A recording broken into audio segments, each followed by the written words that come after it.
artsy and near Hindi the Artian.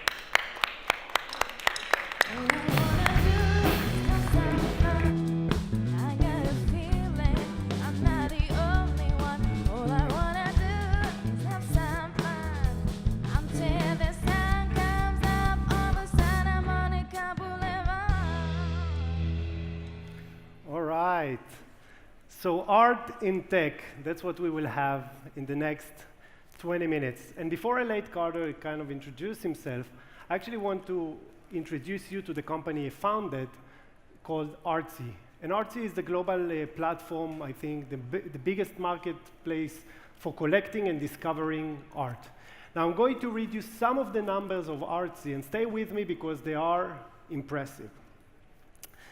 So they host over 160 auctions, both live and online and offline.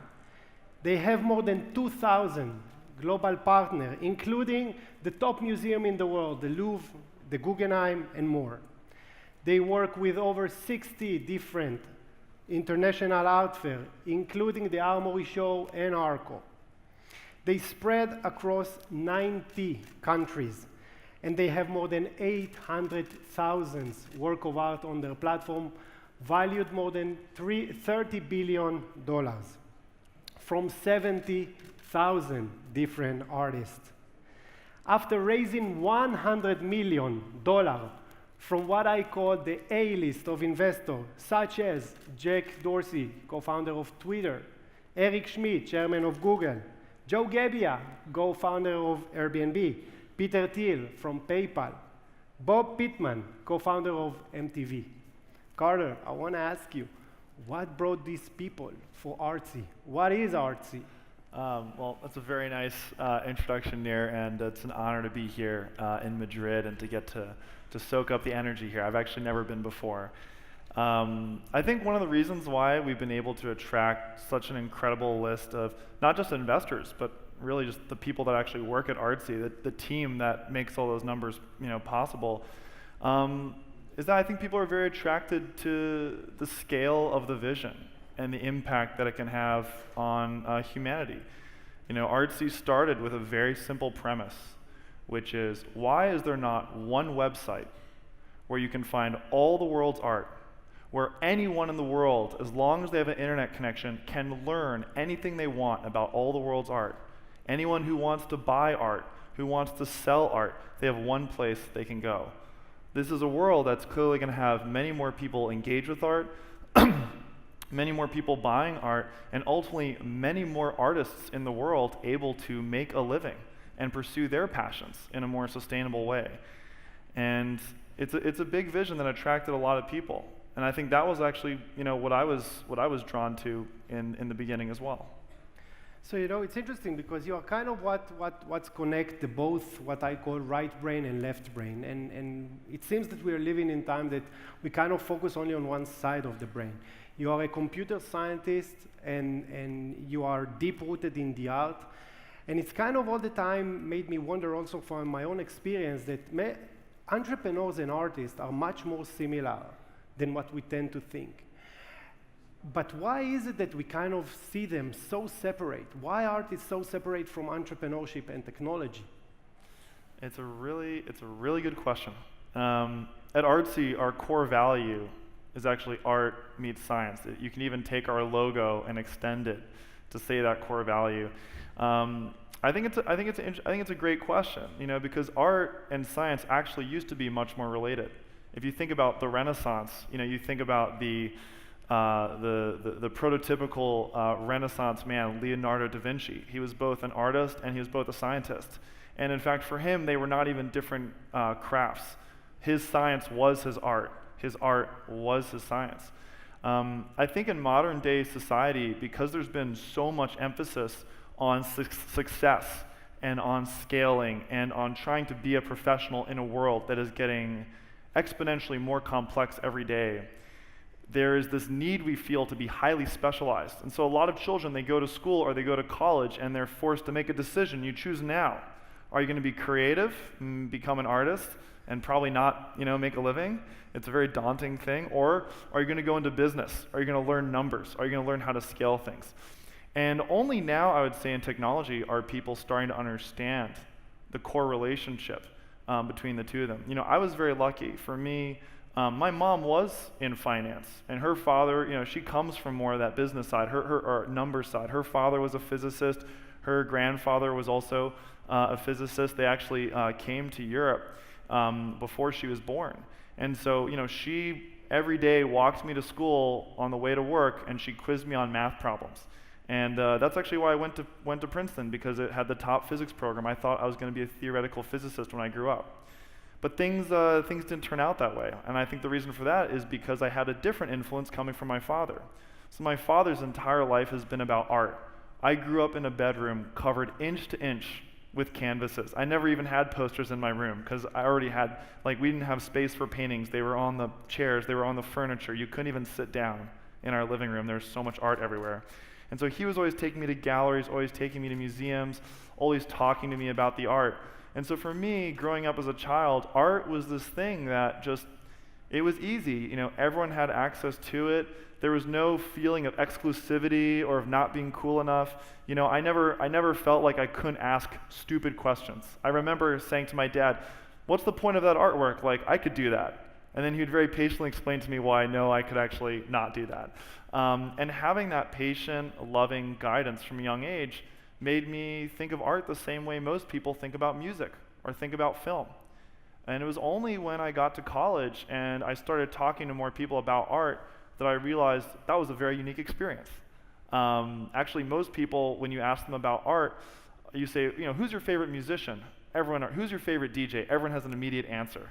You know, what's your favorite film? Oh yeah, we can talk about film, but who's your favorite artist? And people might take a little bit longer to get back to you. You know, oh, I don't know if I know art as well, or I don't know if I'm cool enough, or there's almost this feeling of art being this insular world that you're on the outside of.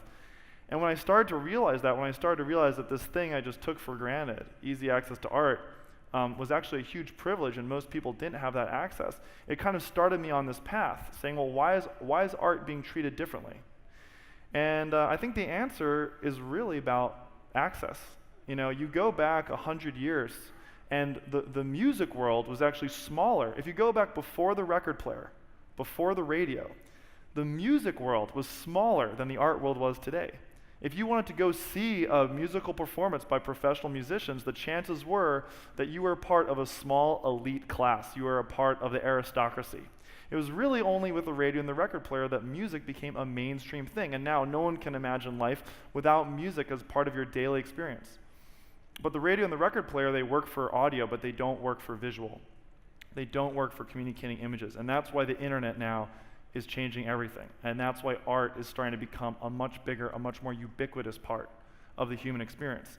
And all Artsy was trying to do was say, great, let's be that one website that anyone can go to, like Spotify or Netflix for music and film, one place they can go to for art. So it's kind of I want to ask you the next question, because we talked about it in previous conversation, and you know, it seems that we are living in such a different economy that the skill set that we need is different, and the future is kind of very blurry. And you all the time speaks about the next human evolution. And I'm interested to know, what is this humanistic evolution that you see in your eyes? Yeah, I love to talk about that.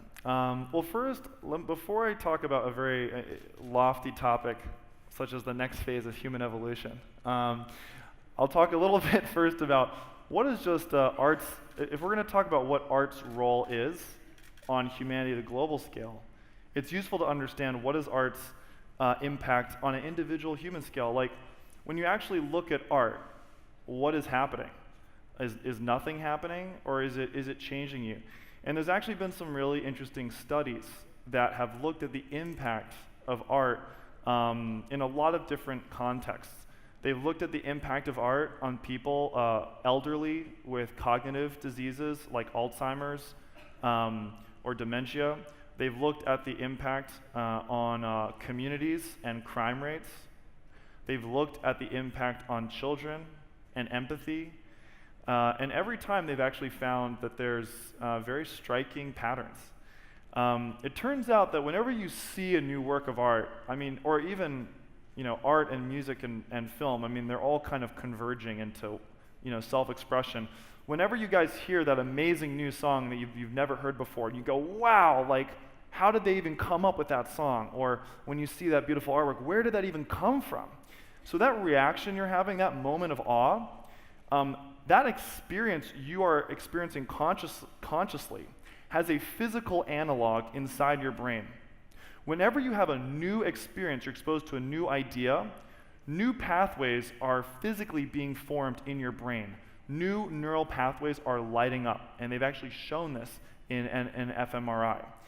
And that's why if I show you the same artwork again tomorrow, you might still think, yeah, it's a great artwork, it's beautiful, but you're not going to have that, wow, I've never seen that before reaction. And the reason why is because those new neural pathways have formed. And so when you see that same work again, they map into the same neural pathways you already have. Every time you see something new, or you experience something different, whether it's a new song, a new work of art, a new idea, a new concept, a new belief, new neural pathways are formed. And previous neural pathways have to adapt to these new ideas. That's why, if I was to tell you guys something that you did not enjoy hearing, that went against your existing belief systems, the reaction that you would have if you put your brains in an fMRI is no different than the reaction of physical pain as if I pinched you. Being exposed to a conflicting viewpoint causes certain brain structures that were in place that allowed you to hold the previous viewpoint, it forces them to break down and change, or it forces you to, no, that's a dumb idea, that's clearly stupid. How many times have we written off an idea we don't like? Or how many times has our idea that we've shared with someone else who doesn't agree with us, how many times have they written off our idea because it conflicts with their previous belief systems? This starts to help us understand the power of self-expression in art. It's not just a nice thing. It's not just a way to blow off steam. It's not just a thing that rich people can spend their money on. By actually expanding the neural pathways in your brain, art, music, film, they are expanding our consciousness, and they're also helping break down old ego structures. They are making us more open-minded to new ideas, to new thoughts. They're making us less brittle and less resistant to our old thought patterns. They also expand empathy. There's been studies where if you take groups of children and you have them do random activities like communal activities or building activities, but in the case where they have children listen to music or look at art, afterwards when they test their emotional intelligence after several days of this, the children that were exposed to music or art, their emotional intelligence and their empathy, their ability to work together as a team is actually much higher. This is another property art has. It doesn't just expand consciousness. By seeing an artwork, you're able to see someone on a very human level. You're not seeing them, oh, they have this political belief, or they're that religion, or that sexuality, or that gender. When you see their art, you see them on this very pure human level. It allows you to connect with them as a human without all the barriers of labels and concepts and judgments that we put between ourselves and the world around us. Art is one of the most powerful global diplomats. Artsy actually has the largest average transaction distance of any website in the world, over 3,000 miles. Why is that? It's because people are inherently attracted to art and experiences that are from different cultures. I love to go search through the art that's from new emerging artists in Berlin.